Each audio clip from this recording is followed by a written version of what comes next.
سخت تھا جناب خدیجہ کا دنیا سے جانا۔ جناب خدیجہ اپنے بستر پر ہیں اور آخری ایام ہیں، تو انہوں نے رسول خدا کی بارگاہ میں کچھ وصیتیں کی۔ رسول خدا سے کہا کہ کیا میں نے کوئی آپ کے حق میں کمی تو نہیں کی ہے، کوئی ایسا کم تو نہیں کیا کہ جو میں کم کر پائی؟ رسول خدا نے کہا کہ نہیں خدیجہ، آپ نے بہت کچھ کیا، آپ نے سب کچھ کیا، اس لیے خدا آپ کو سلام بھجواتا ہے۔ دوسری وصیت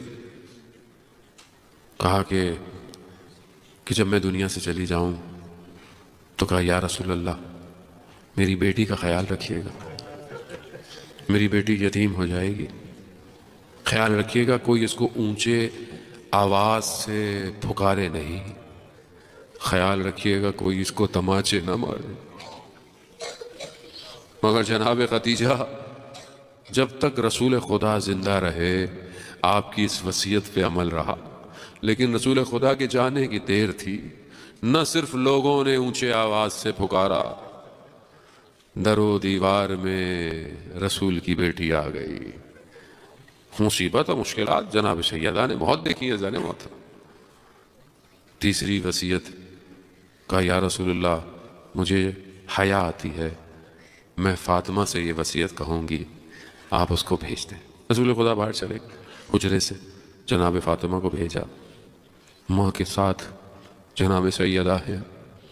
کہا بیٹا اپنے بابا سے کہنا کہ مجھے قبر سے خوف آتا ہے، جس عبا پر جب وحی نازل ہوتی تھی جو عبا وہ پہنتے تھے تو ان سے کہنا کہ مجھے اس عبا میں دفنائیں۔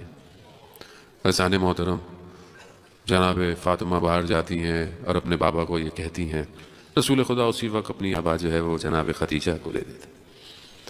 جب جناب خدیجہ دنیا سے چلی جاتی ہیں تو رسول خدا غسل کی تیاری کرتے ہیں، تو جنت سے حضرت جبرائیل کفن لے کر آتے ہیں اور کہتے ہیں کہ یہ کفن پروردگار نے خدیجہ کے لیے ہدیہ بھجوایا ہے۔ رسول خدا اپنی عبا میں ان کو لپیٹتے ہیں اور پھر اس کے اوپر اس کفن کو لپیٹ کر انہیں دفن کرتے ہیں۔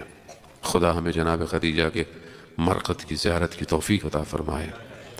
میں کہوں گا جناب خدیجہ آپ کے لیے تو بہشت سے کفن آ گیا، مگر لا یومو کا ابا عبداللہ، یہ آپ کا نواسہ کربلا میں بکھرا پڑا رہا۔ جب امام سجاد 13 محرم کو پہنچے ہیں نا اپنے بابا کے بدن پہ، جب بنی اسد کا قبیلہ اس کو دفنا دو، یہ اس کی بدن ہے، یہ اس کی بدن ہے، اور جب ایک بدن پہ پہنچے تو کہا کہ اسے میں اکیلا دفناؤں گا۔ ہاں کوئی بوری ہے تو لے کر آؤ، کوئی کپڑا ہے تو لے کر آؤ۔ امام سجاد نے اپنے بابا کے بدن کو اٹھایا نہیں ہے، امام سجاد نے اپنے بابا کے بدن کو سمیٹا ہے۔ اتنا بکھرا ہوا تھا، اتنے نیزے اتنے تلواروں سے ٹکڑے تھے، دشت کربلا میں اتارا ہے۔ مسلمان جب کوئی قبر میں اتارا جائے تو گردن کو قبلہ رخ کیا جاتا ہے۔ میرا مولا اپنے بابا کے بدن کو دیکھ رہا ہے، گردن تو موجود ہی نہیں ہے، کٹی ہوئی رگوں کو رخ قبلہ کیا، مٹی ڈالنا شروع کی، مٹی کے اوپر لکھا ھذا قبر حسین ابن علی قتلت شانا، یہ حسین ابن علی کی قبر ہے جسے بھوکا اور پیاسا مارا۔